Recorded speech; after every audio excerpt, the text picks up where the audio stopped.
Donc, je suis Dominique Mailly, je travaille au CNRS, je suis directeur de recherche au CNRS et je travaille dans ce laboratoire qui est à Marcoussis, qui va d'ailleurs bientôt, enfin dans 4 ans quand même, déménager sur le plateau de Saclay.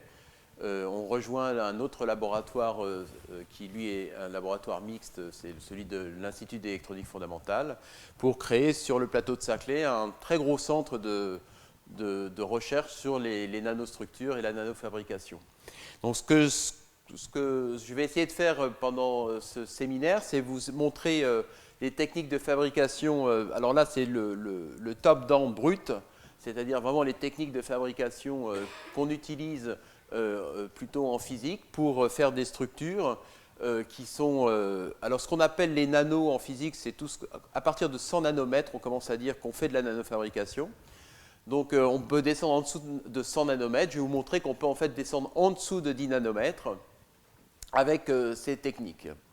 Donc, ce que je vais faire, c'est d'abord vous faire un petit historique de la microélectronique. Pourquoi la microélectronique? Bien, tout simplement parce que c'est la driving force de ces technologies de top-down. C'est vraiment la microélectronique qui est demandeuse de ces technologies.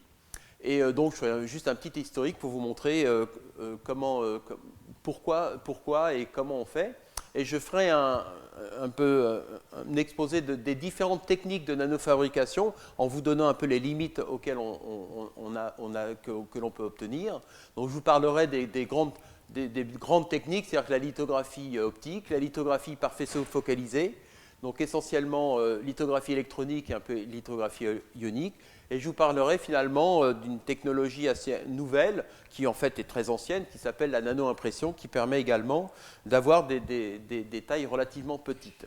Et si j'ai un peu de temps, je vous parlerai des techniques de transfert. Donc c'est ce qu'on appelle technique de transfert, c'est comment, une fois qu'on a fait la lithographie, comment on transfère ça dans l'échantillon. Donc c'est essentiellement, en ce qui nous concerne, des techniques de gravure. Alors, un petit historique sur la microélectronique. Donc, le premier transistor qui a donné lieu au prix Nobel pour Bardeen, Brayton et Shockley date de 1947. Donc voilà, c'est pas leur transistor, mais c'est en gros ceux qu'ils avaient réalisés. Donc, c'est essentiellement à base de cristaux de germanium. Donc, c'est un cristal qui fait de l'ordre, ici, c'est des tailles de l'ordre de plusieurs millimètres. Donc, c'est un objet qui est vraiment très, très macroscopique. Donc, là, vous avez la grille, là, le drain, la source. Donc, on peut moduler, en appliquant une tension sur cette grille, en fait, sur cette électrode, on pouvait moduler le courant qui passait entre le drain et la source.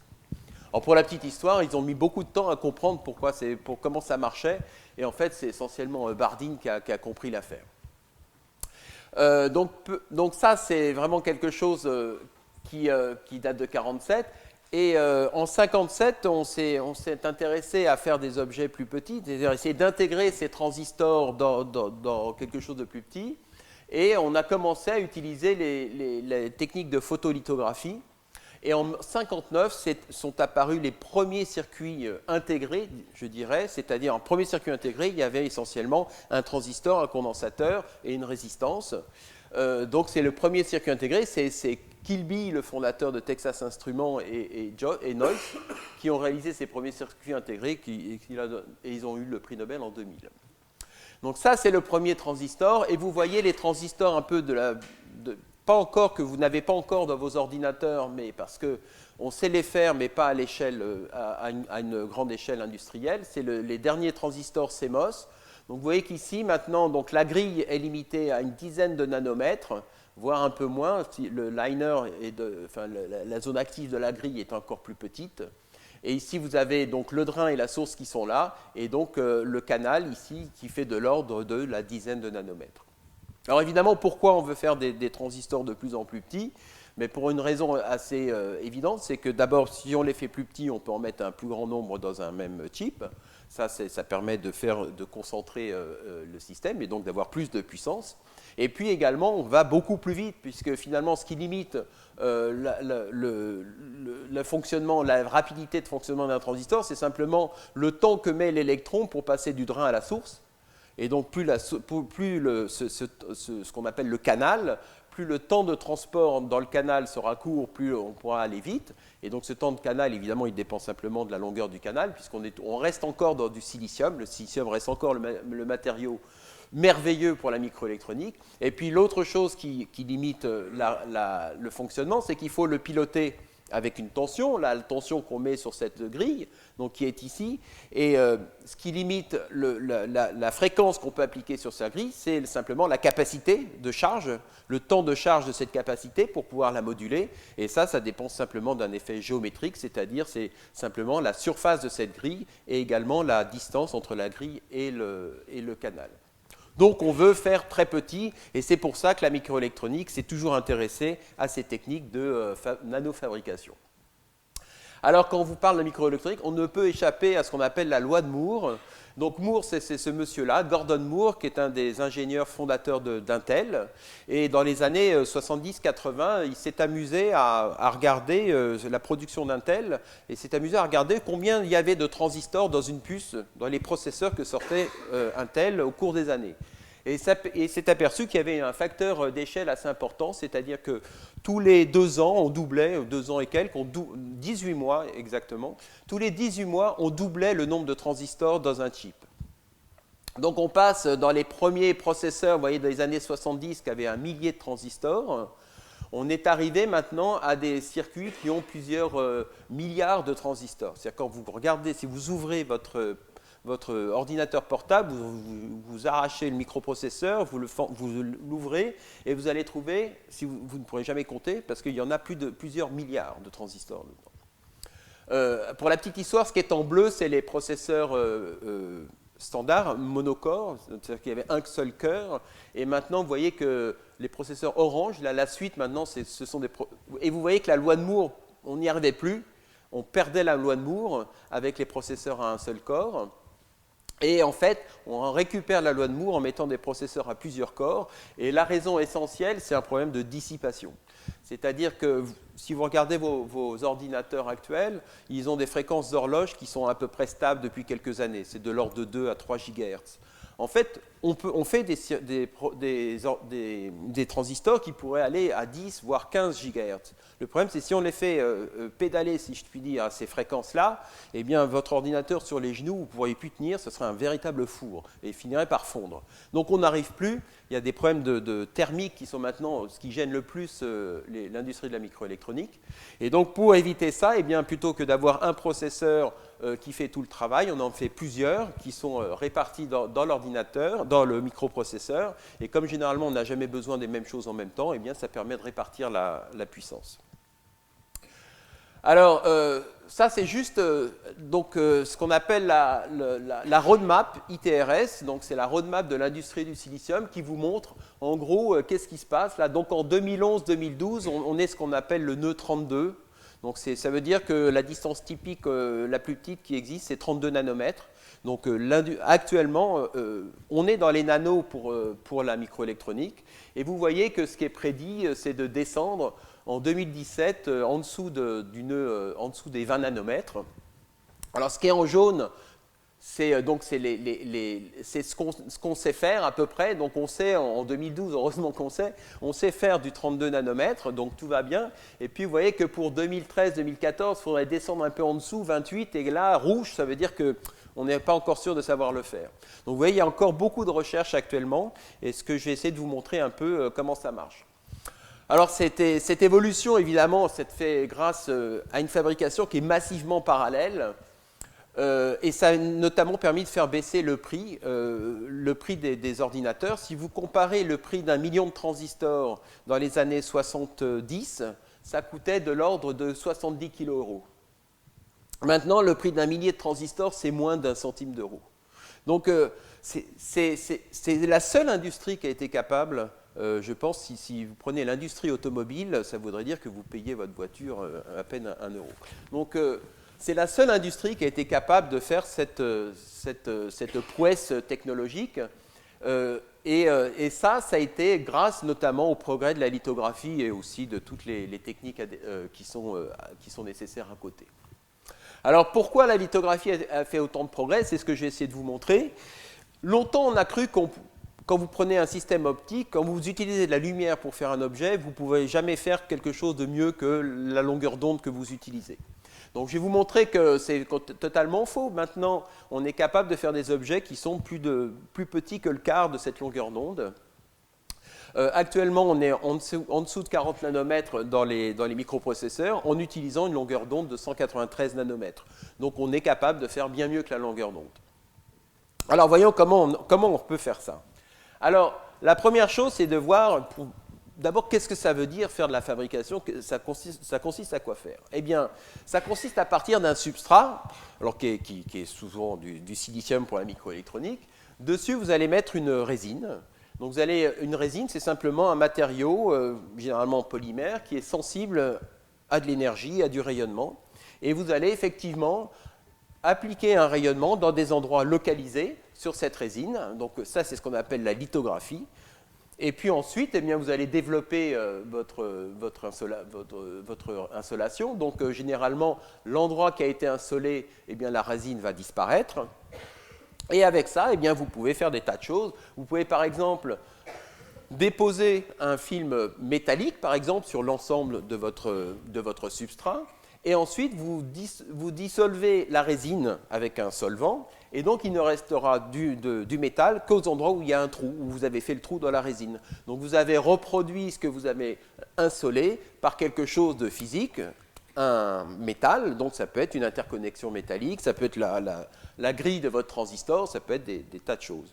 Bon, vous pouvez également, si vous voulez, utiliser ce trou pour faire une étape de gravure ou d'implantation, pour faire par exemple le caisson d'implantation de la source ou du drain. Donc ça, c'est la base de la fabrication, c'est de faire ça. Et donc vous voyez bien que ce qui va vraiment définir la taille de ce que vous êtes capable de faire, c'est cette lithographie. Alors, actuellement, qu'est-ce qu'on sait faire en lithographie? Eh bien, il y a deux types. Il y a la lithographie optique par contact, la lithographie optique par projection. Donc, c'est ça qui est surtout utilisé dans l'informatique. Et puis, il y a aussi une écriture par faisceau focalisé. Et puis, récemment, on a utilisé la nano-impression.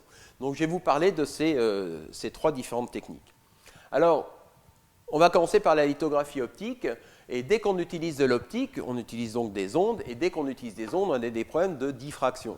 En gros, si vous éclairez avec une source, une ouverture, et vous mettez un écran derrière, eh bien, vous n'avez pas simplement de la lumière par l'ouverture ici, mais vous avez de la lumière sur un cône beaucoup plus grand.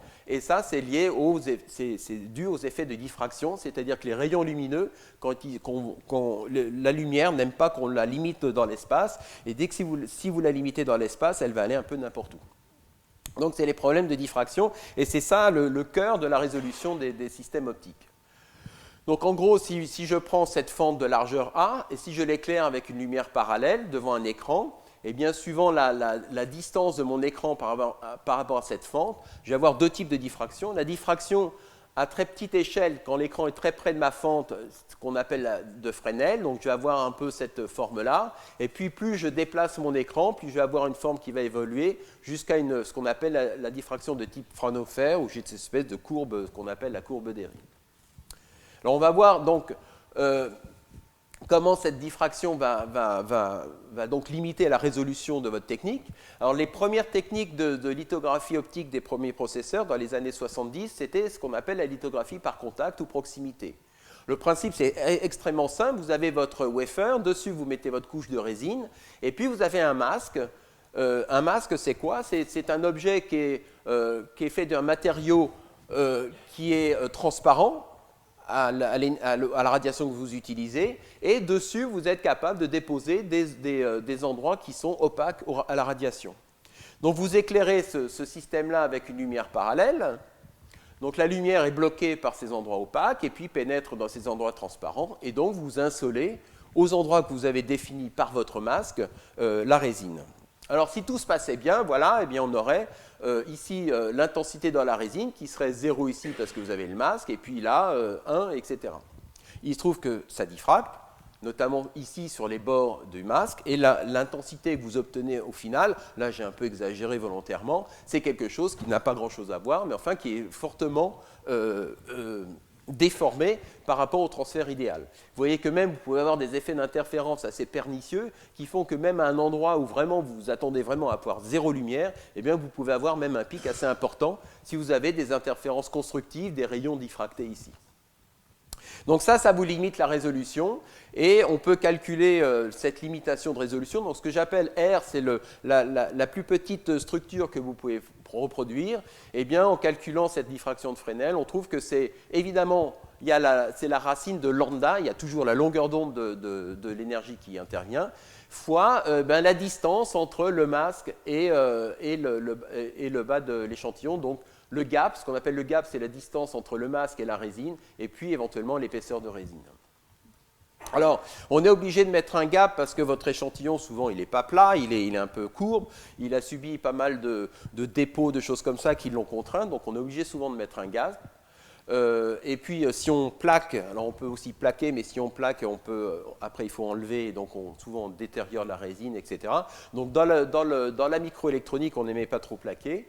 Et finalement, si je prends un exemple avec un gap de 10 microns, une longueur d'onde de 400 nanomètres, vous obtenez la plus petite chose que vous pouvez faire est de l'ordre de 10 microns.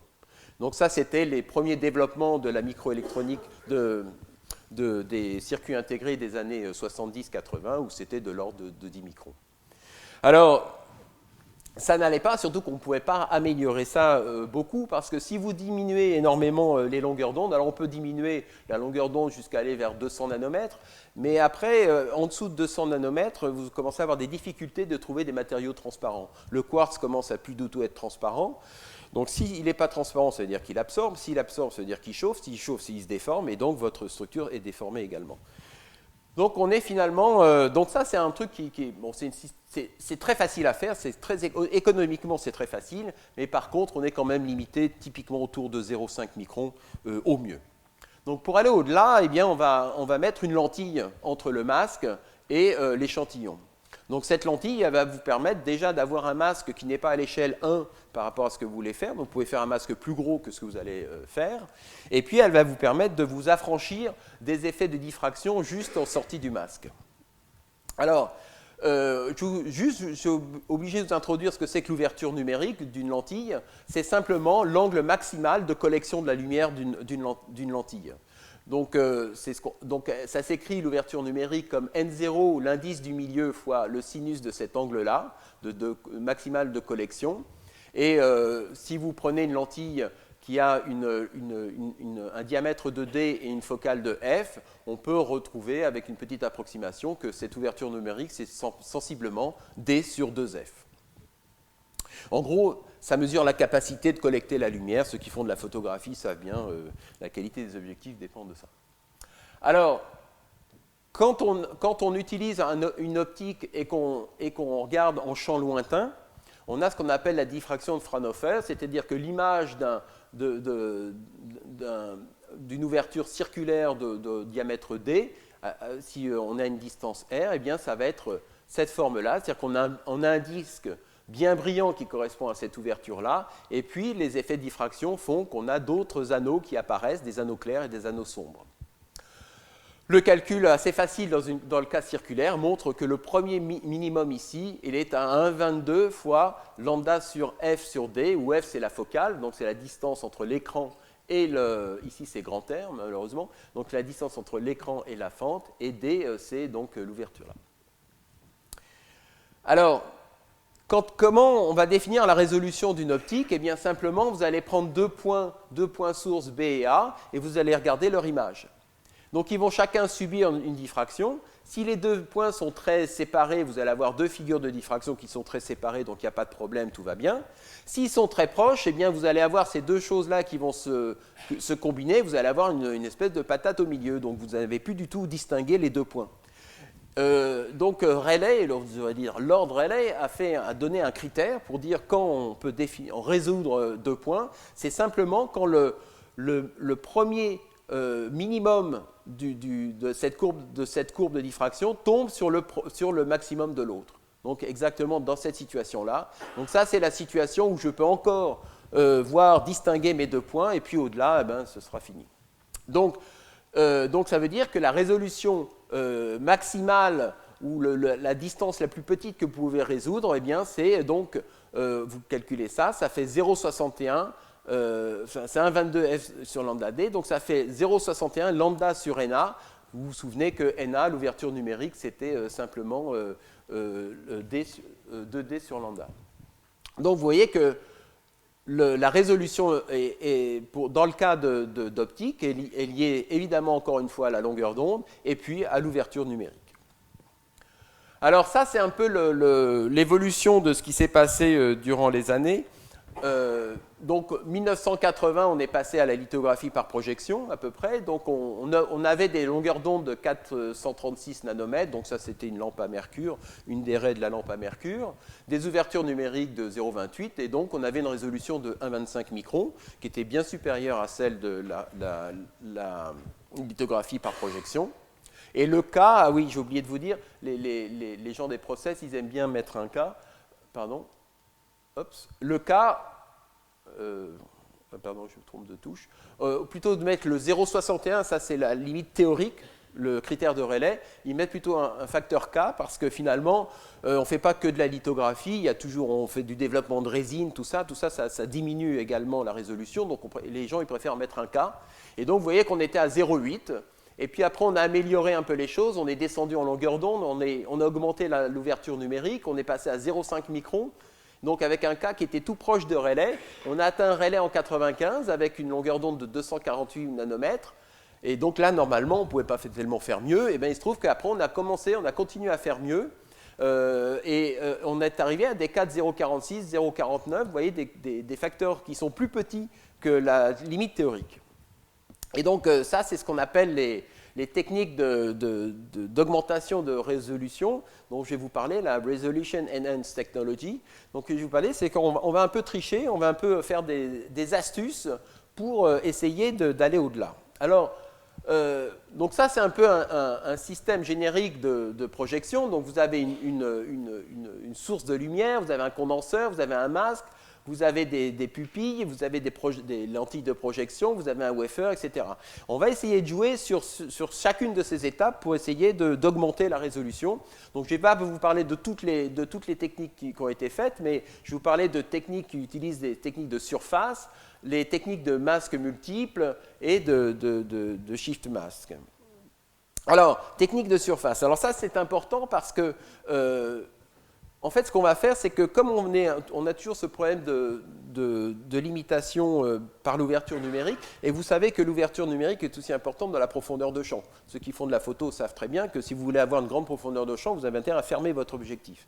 Donc si vous fermez votre objectif, l'ouverture numérique devient très faible, donc vous perdez votre résolution. Donc tout va mal. Donc en fait, ce qu'on veut, c'est pas être trop sensible à ces effets de profondeur de champ, même avoir une faible profondeur de champ, c'est le mieux. Et donc pour ça, on utilise ce qu'on appelle les top imaging techniques, ça veut dire qu'on va simplement utiliser la surface de la résine. Et donc ce qui se passe en dessous, donc les effets de diffraction en dessous, etc., disons, on les néglige un peu. Alors l'idée, c'est d'avoir donc un masque. Alors bon, je mets pas, il y a une lentille de projection, etc., peu importe. Donc on va insoler à travers ce masque, donc on va insoler la résine. Et plutôt que de développer la résine qui va développer toute la résine jusqu'au fond, en fait, on va mettre ça dans une espèce de solution qui s'appelle du HDMS. Donc, c'est une espèce de liquide qui contient du silicium.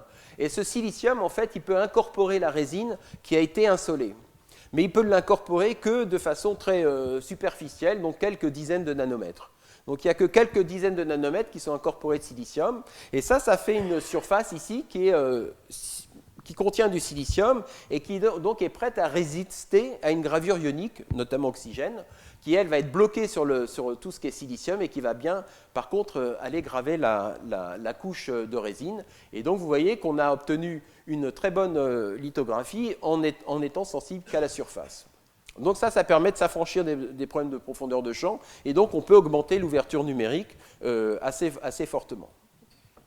Alors une autre chose qu'on peut faire, c'est finalement se dire, bon, je suis embêté par la diffraction, eh bien, c'est d'utiliser justement la diffraction. Donc voilà un masque à transmission classique. Donc vous avez les zones opaques, les zones sombres. Ça, c'est le champ électrique de la lumière juste à la sortie du masque. Donc il est nul ici, et puis là, il est important. Et puis quand ce champ, cette truc se propage, il y a les diffractions qui fait que vous avez chacun les deux figures de diffraction qui se mélangent et qui donnent cette intensité sur le champ électrique qui est cela. Donc ça, c'est le champ électrique sur le wafer, et ça, l'intensité, c'est le carré du champ. Donc c'est ce qui est vraiment actif. Alors l'idée, c'est de mettre ce qu'on appelle quelque chose qui va décaler la phase, un décaleur de phase, c'est très moche en français, mais donc phase shifter en anglais, et donc finalement qui va inverser la phase de la lumière. Donc c'est-à-dire que là, vous avez de la lumière qui est parfaitement en phase, donc vous avez la même lumière là, et là, vous avez l'inversé de pi, par exemple. Donc la lumière ici, elle va être en opposition de phase avec celle-ci. Quand vous regardez, donc ça va également, les deux vont également diffracter, mais là, le champ électrique va se retrouver comme ceci ici et comme cela là. Et quand vous faites le carré de ça, eh bien vous obtenez ça. Donc vous voyez que vous avez réussi notamment à éteindre à cet endroit-là la lumière, là où vous le vouliez vraiment, et donc récupérer quelque chose de bien mieux. Alors évidemment, cette technique-là est très difficile à mettre en œuvre parce qu'il faut calculer tous les phase shifts qu'on doit mettre en fonction de tout le masque, et donc c'est assez complexe, ça fait des masques qui coûtent très très cher, et pour l'instant c'est assez peu utilisé. Une autre chose qu'on peut faire, c'est corriger sur le masque. Donc vous faites une image de votre masque, et vous voyez que voilà, vous avez des choses qui sont assez distordues, là il manque quelque chose, là c'est pas très beau, etc., etc. Donc vous regardez qu'est-ce qui se passe, et vous corrigez sur le masque. C'est-à-dire qu'au lieu que le masque soit quelque chose qui fait comme ça, et bien là, comme vous voyez qu'il manque quelque chose, vous allez sur le masque faire une structure qui fait que là, on va récupérer quelque chose. Donc on fait une rétroaction sur le masque de façon à récupérer la bonne structure que l'on voulait. Donc là, c'est plus du calcul, ça ne coûte pas trop cher, c'est du calcul qui peut être assez lourd quand même, mais c'est du calcul. Et puis enfin, il y a également ce qu'on appelle les doubles expositions. C'est-à-dire comme c'est difficile de faire des objets qui sont très proches, eh bien on les fait un peu plus éloignés, mais on fait deux fois. Donc par exemple, si je veux faire ce petit réseau très fin, eh bien je vais faire un réseau qui est deux fois moins fin, je vais l'exposer, et puis après je vais faire une autre exposition avec le même masque, mais décalé, et puis de façon à avoir au final le doublement de la période. Donc ça, c'est ce qu'on appelle les doubles expositions. Donc finalement, en utilisant toutes ces technologies-là, on est capable de descendre le cas. Donc je vous rappelle, on était aux alentours de 0,6 dans les années 95. Aujourd'hui, on atteint en production des cas de l'ordre de 0,3. On estime mais les estimations sont toujours dépassées, mais qu'on ne pourra guère aller au-delà de 0,25 en cas. Alors, donc vous voyez qu'on est capable de reproduire des motifs qui sont bien plus petits que la longueur d'onde, voire le quart de la longueur d'onde. Alors, les dernières techniques qui sont utilisées actuellement pour franchir ce qu'on appelle le nœud 32, là, ce qu'on fait actuellement, c'est l'immersion. Donc l'idée, c'est que tout dépend de l'ouverture numérique, hein, et donc il faut booster cette ouverture numérique. Et pour la booster, comme c'est très difficile de faire des lentilles avec une ouverture numérique supérieure à 1, eh bien c'est simplement de tricher et de mettre un indice ici qui n'est pas celui de l'air, mais d'un liquide qui a un indice très fort. Donc si vous prenez de l'eau, vous allez avoir un indice de 1,44. Donc ça vous permet d'atteindre des ouvertures numériques efficaces de 1,2 à 1,3. Et puis, si vous prenez des huiles, des choses comme ça, vous pouvez aller jusqu'à des indices qui vont jusqu'à 2, qui permettraient des ouvertures numériques qui iraient presque jusqu'à 2. Alors ça pose quand même des problèmes, ce n'est pas si simple à mettre en œuvre, parce qu'il faut que votre liquide soutienne la radiation, il ne faut pas qu'il chauffe. S'il chauffe, il se met à faire des bulles, à ce moment-là, c'est une catastrophe. Il y a des problèmes de microfluidique, parce qu'évidemment, les masqueurs, c'est des step and repeat, ça se déplace, ça va très vite. Je vous rappelle qu'une machine actuellement, ça fait 40 wafers-heure, des wafers de 300 mm. Donc vous voyez, et chaque chip, c'est de l'ordre de 3 cm par 3 cm. Donc vous voyez la vitesse à laquelle tournent ces machines-là. Donc il faut que tout ça, ça soutienne. Donc c'est assez difficile, mais actuellement, cette technologie est très utilisée. Et finalement, ce qu'on se dit maintenant, c'est que pour aller en dessous de 32 nanomètres, on va avoir beaucoup de problèmes avec cette lumière à 193 nanomètres. Donc ça, c'est un laser excimer qui est bien connu. Eh bien, descendons en longueur d'onde. Et l'idée, c'est de faire ce qu'on appelle non pas de la lithographie UV, mais de la lithographie deep UV, enfin extrême UV. Et donc, l'idée, c'est d'utiliser une source extrême UV. Donc, typiquement, c'est les lithographies à 13 nanomètres. Pourquoi 13 nanomètres? Parce qu'il y a une source qui marche bien à 13 nanomètres qui est assez intense. Donc l'idée, c'est d'avoir cette source laser et puis d'avoir un masque et un certain nombre de miroirs pour aller installer votre wafer. Alors, le problème de cette longueur d'onde de 13 nanomètres, c'est que tout l'absorbe, l'air, etc., toutes les molécules de l'air absorbent, et donc il faut mettre tout l'appareil sous vide, ce qui pose un petit problème, mais enfin, ce n'est pas incontournable. L'autre problème, c'est qu'il n'y a pas d'optique réfractive. On est obligé de faire des optiques réflectives, donc des miroirs. Donc le masque doit être un miroir. Tout ça, ce sont des miroirs. Et le problème, c'est que le miroir doit supporter votre résolution. Et donc la rugosité des miroirs doit être extrêmement bien contrôlée. Alors, à quoi ressemble un miroir pour ces longueurs d'onde-là? Ce sont des multicouches de matériaux de différents indices diélectriques, de façon à avoir un miroir de Bragg, ce qu'on appelle un miroir de Bragg. Et donc, il faut que tout cet empilement de multicouches, il y en a au moins une vingtaine, soit parfaitement contrôlé en planéité. Il faut que la rugosité soit plus petite que 0,2 nanomètres. Donc, c'est extrêmement difficile de faire ces miroirs-là. Donc, voilà à quoi ressemblent en gros ces machines-là. Donc, tout ça, c'est sous vide. Là, c'est la source. Il y a un gros miroir. Et puis après, là, c'est le masque qui est ici. Il y a une série de déflexions. Et puis là, vous avez votre wafer qui se déplace avec une interférométrie laser qui suit le déplacement, etc. Alors, la grosse difficulté de cette technologie-là, c'est le masque. Et il semble que l'EUV ait raté le nœud 22, c'est-à-dire que le prochain nœud qui sera dans les années 2015, c'est 22 nanomètres, et il semble que l'EUV ne sera pas prêt, essentiellement pour des problèmes de masque, pour le nœud 22 nanomètres, et que le 193 nanomètres résiste au nœud 32 et pourrait aller avant, on pensait qu'il n'y aurait pas d'alternative pour le nœud 22 à l'EUVL, mais maintenant, il semble que le 193 nanomètres, donc le truc qu'on utilise actuellement, en immersion, pourrait le faire, ce nœud à 22 nanomètres. Alors après, il y a le prochain nœud, il y a 18, etc., mais le prochain nœud terrible, ce sera les 10 nanomètres. Et là, on pense que là, franchement, le 193 nanomètres ne pourra pas le faire. Est-ce que l'EUV ne pourra pas rater ce nœud 10 nanomètres? C'est encore une question. Alors, quand on voudra descendre en dessous de 10 nanomètres, je vous montrerai qu'après, la fameuse courbe de l'ITRS va jusqu'à 5 nanomètres, etc. Après, il faut penser à d'autres choses. Alors, les gens pensent à des choses genre les ondes évanescentes, puisqu'il n'y a plus de diffraction, les placements de surface, qui pourraient... donc, en fait, c'est tout ce qu'on appelle la lithographie sublongueur d'onde, qui pourrait prendre le pas. Ça, c'est en dessous des 10 nanomètres. Mais en attendant... il y a aussi les faisceaux focalisés. Alors, ce qu'on appelle la lithographie électronique, ce qui est la lithographie électronique, par exemple. Alors, pourquoi lithographie électronique?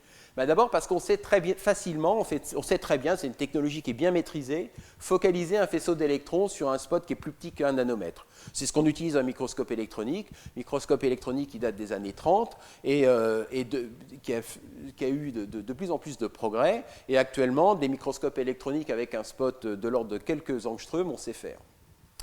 La longueur d'onde des électrons, je vous montrais un petit tableau, elle est très très faible, donc les effets de diffraction, on peut oublier. Alors c'est une écriture directe, c'est-à-dire qu'on va balayer le faisceau sur l'échantillon. Donc c'est très pratique parce qu'on n'a pas besoin de masque, donc ça fait déjà un truc en moins acheté. Le problème, c'est que comme on dessine avec le faisceau, ce n'est pas parallèle. C'est qu'à chaque fois, on doit faire le dessin. En gros, c'est la différence entre un tampon et vous écrivez le tampon à la main. Donc c'est très très lent.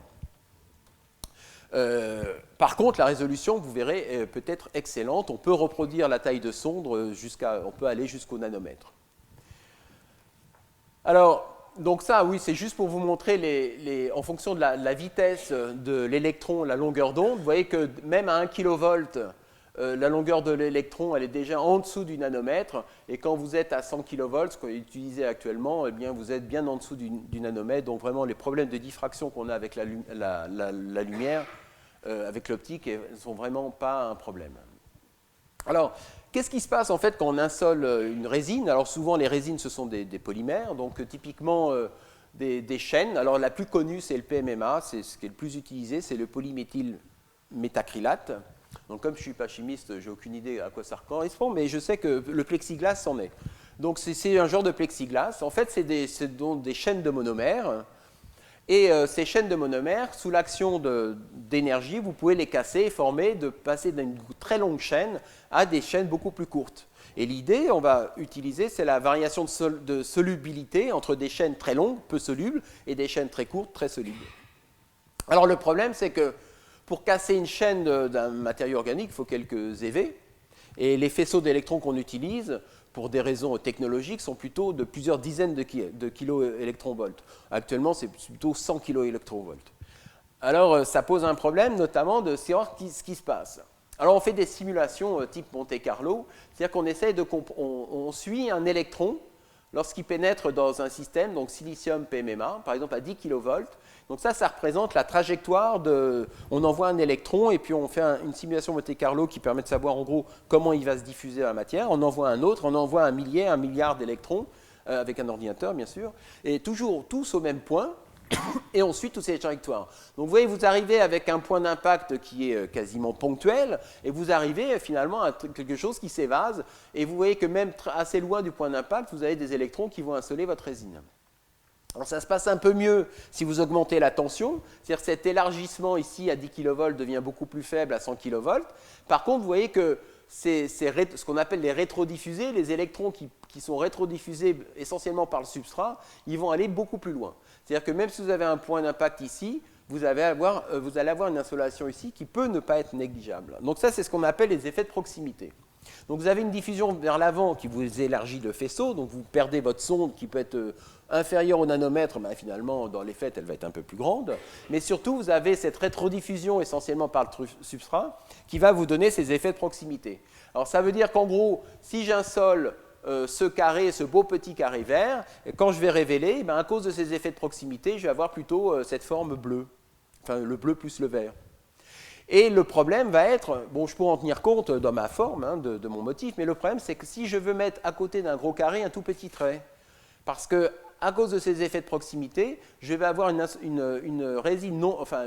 énergie non négligeable qui va être déposée entre les deux, qui peut atteindre la dose de ma résine, et donc finalement, je n'aurai pas un gros carré avec un petit trait, mais j'aurai un carré avec une queue.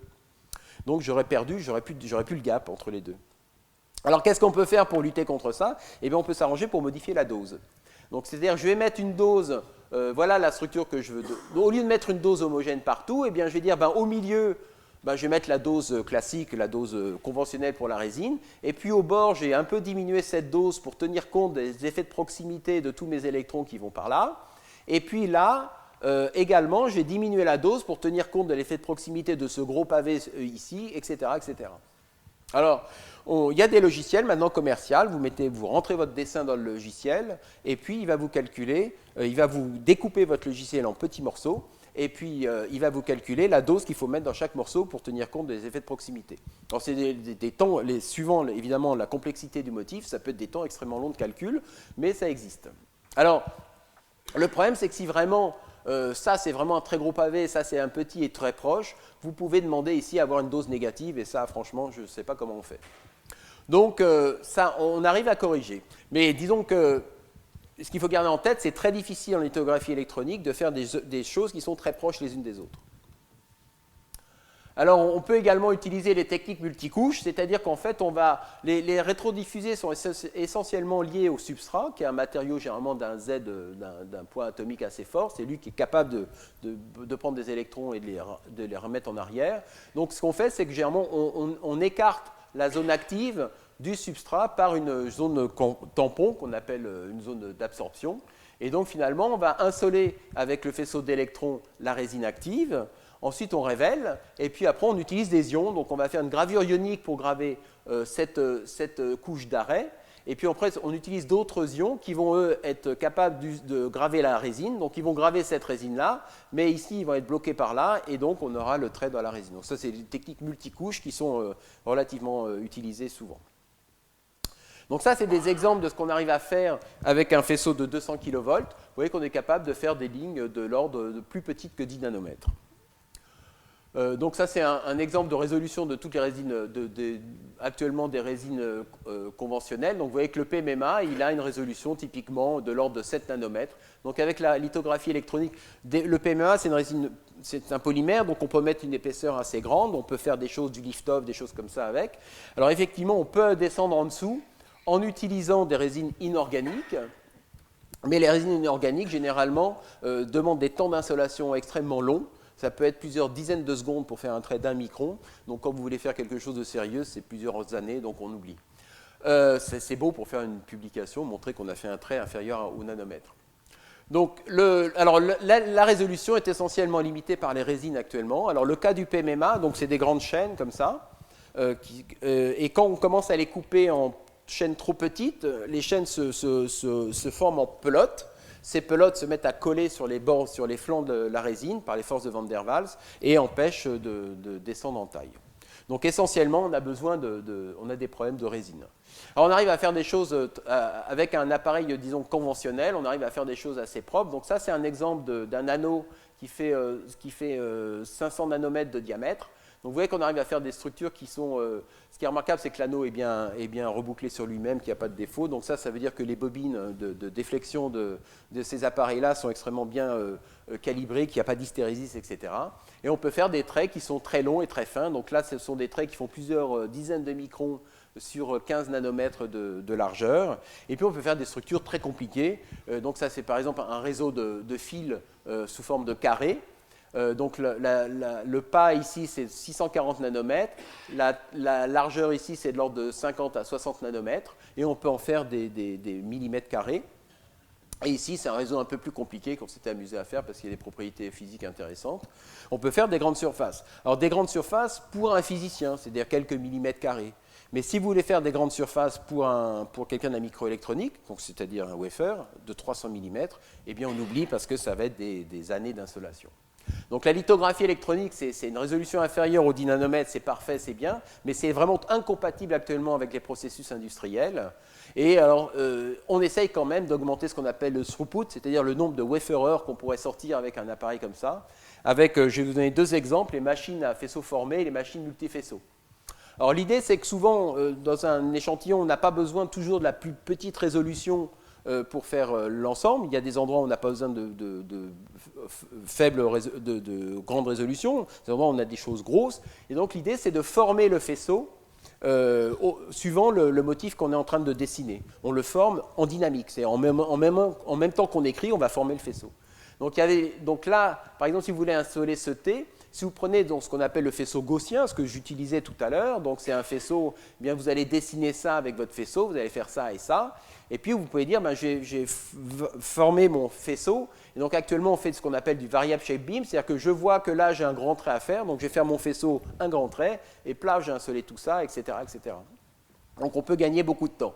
Toutes les machines pour faire les masques, notamment les masques de la lithographie optique, qui ont besoin d'être faits, il faut bien quelque chose pour faire les masques, et bien sont faits par ce genre de machines à faisceaux formés. Actuellement, la résolution, pour l'instant, elle n'est pas encore suffisante pour descendre, c'est de l'ordre en dessous de 100 nanomètres, mais guère mieux. Alors ce que font les gens, c'est de dire, bon, bah, finalement, ça marche très bien avec un faisceau, et bien si je multiplie mon nombre de faisceaux, je vais passer du séquentiel au parallèle. Donc l'idée, c'est ça, c'est de faire des machines multifaisceaux. Donc il y a une compagnie par exemple qui s'appelle Mapper qui fait cette machine où il y a, alors j'ai oublié le nombre de faisceaux, c'est dans le transparent plus tard. Donc il y a une source qui est collimatée, après ça passe dans un réseau d'ouverture qui transforme ça en multi-faisceaux, et puis chaque faisceau ensuite passe dans un autre système ici, qui est un système microstructuré, et pour lequel on pilote chacun des faisceaux. On peut éteindre chaque faisceau individuellement. Et donc, on a ce qu'on appelle cette espèce ici, une espèce de fente qui contient 13 000 faisceaux. Et on va piloter chacun de ces faisceaux individuellement. Et en fait, l'idée, c'est de balayer cette fente. En fait, c'est le wafer qui va circuler sous cette fente. Et on va éteindre et allumer les faisceaux alternativement pour reproduire la structure. Donc il y a beaucoup d'efforts en ce moment sur ces objets-là, sur ces machines-là. Donc là, c'est quelques exemples. Vous voyez que donc ça, c'est le nombre de faisceaux. Donc là, il y a les machines à faisceaux formés, et puis il y a les faisceaux 16 colonnes, 13 000 colonnes, c'est le mappeur, et Vistec est en train de faire une machine à 10 000 colonnes. Donc l'effort, il y a un effort qui est très certain. L'idée, c'est que ces machines-là, c'est des machines pour le nœud 22, voire le nœud 10 nanomètres. Alors, je vais vous parler très brièvement de la lithographie ionique. Là, on prend des électrons, mais vous pourrez prendre des ions. Donc, les ions, la différence entre les ions et les électrons, c'est que les ions sont massifs, donc ils sont assez rapidement arrêtés par la matière. Donc, ça, c'est comment se propagent des ions, donc des ions de gallium par rapport à des électrons. Vous voyez que les ions de gallium sont quasiment immédiatement arrêtés par la matière. Évidemment, si vous prenez des ions plus légers, comme des protons, ils vont aller un peu plus loin suivant leur accélération. Donc les sources d'ions, en fait, à quoi ça ressemble souvent? C'est ce qu'on appelle des sources métal liquides. C'est-à-dire que vous avez une source de métal que vous allez chauffer jusqu'à le rendre liquide, et puis vous allez mouiller avec ce métal liquide une pointe, et si vous mettez une tension d'accélération entre cette pointe et un diaphragme, eh bien, il va se créer ce qu'on appelle un cône de Taylor, c'est-à-dire que le liquide va s'affiner en fonction du champ électrique, et puis là, vous voyez une telle pointe avec ici l'émission de métal qui sort de la pointe. Donc ici, vous avez l'échelle 100 nanomètres. Donc on peut réussir à faire des sondes relativement faibles. Donc voilà des exemples. Donc on a développé au laboratoire une source d'ion gallium dans lequel on peut faire, vous voyez, des traits de 8 nanomètres et des petits trous. Et actuellement, là, on a fait un record en faisant un petit trou de 3 nanomètres dans une membrane d'une dizaine de nanomètres. Donc ça peut être également utilisé pour les films magnétiques parce que les ions détruisent localement le magnétisme. Donc en balayant un faisceau d'ions comme ça, on peut détruire localement le magnétisme. Donc ça, c'est un exemple d'une couche magnétique en effet Kerr, c'est-à-dire que les zones noires, par exemple, l'aimantation est up, les zones claires, l'aimantation est down, par exemple. Donc vous voyez qu'on est capable de définir des domaines d'aimantation de plus en plus petits avec ce système-là. Alors l'intérêt, comme on a parlé des têtes magnétiques, vous avez que les têtes magnétiques sur un disque sont très proches, à 20 nanomètres. Donc là, vous structurez un matériau magnétique sans le déformer. C'est-à-dire que là, la dose est suffisamment faible pour qu'il n'y ait même pas de gravure du matériau, c'est juste une implantation. Donc il n'y a pas de topologie différente, la couche peut être extrêmement fine. On peut également faire du 3D avec un faisceau d'ions. Et puis récemment sont apparues les sources d'ions, enfin récemment pour l'utilisation, en fait ça date des années 55, c'est des sources d'ions gazeuses, donc typiquement de l'hélium, hein, c'est ce qui a été fait par Müller. Donc en fait on prend une pointe, alors je vais vous montrer directement, on prend une pointe, donc une pointe finalement ce sont des atomes, on le met dans un matériau, dans une enceinte dans laquelle on fait rentrer un peu de gaz, donc le gaz s'absorbe sur la pointe, et puis on applique un fort champ électrique. Et il se trouve que c'est seulement les atomes qui sont tout au bout de la pointe qui vont pouvoir émettre des ions.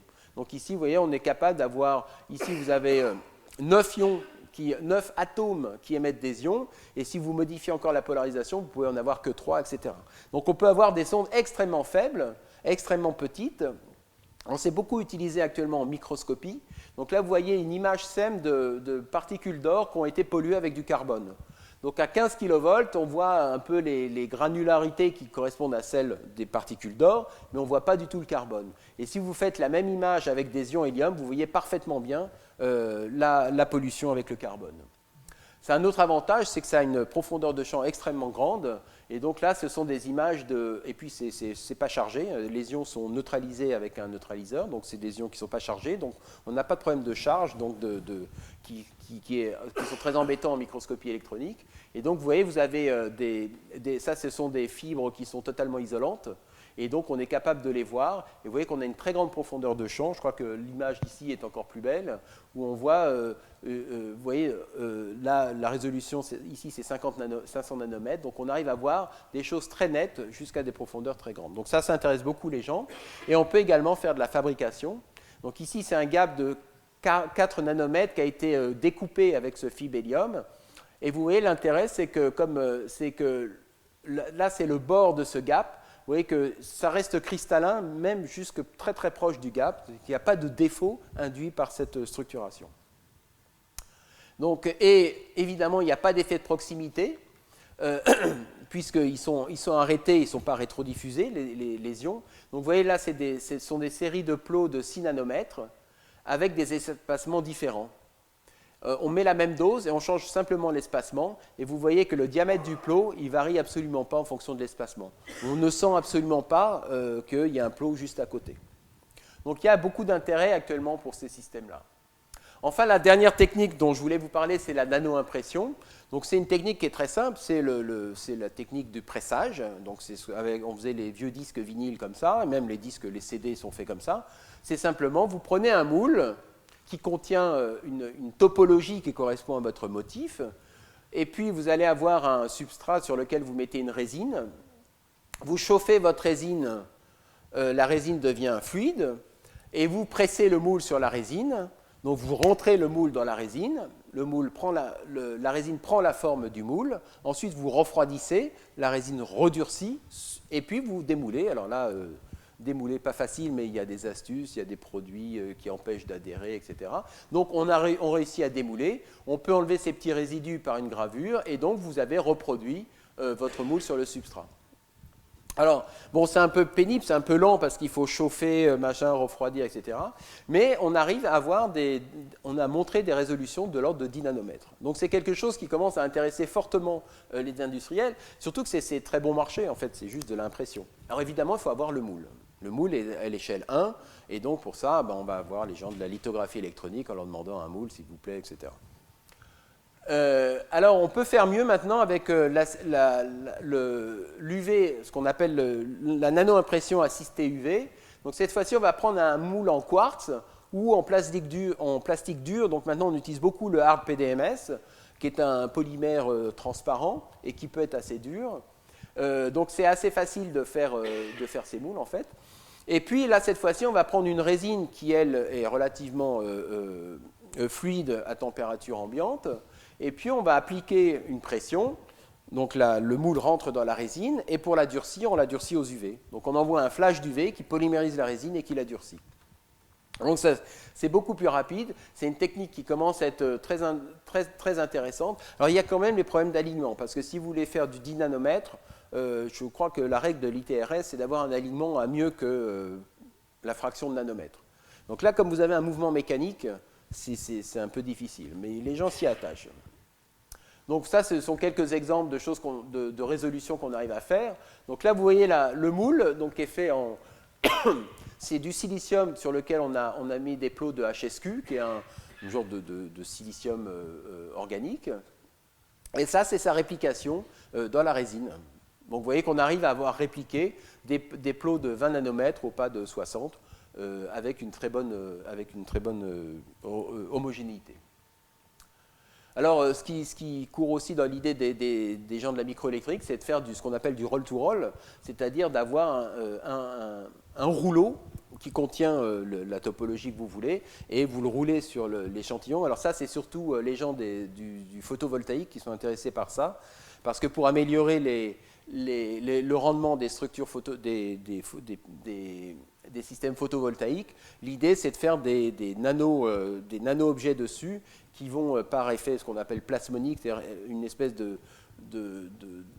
d'augmentation du champ électrique localement autour de petites particules métalliques, permettrait d'augmenter sérieusement le rendement des cellules voltaïques. Mais pour ça, il faut être capable de faire ça sur des grandes surfaces et pour pas cher, parce qu'une cellule voltaïque, il faut qu'elle coûte pas cher.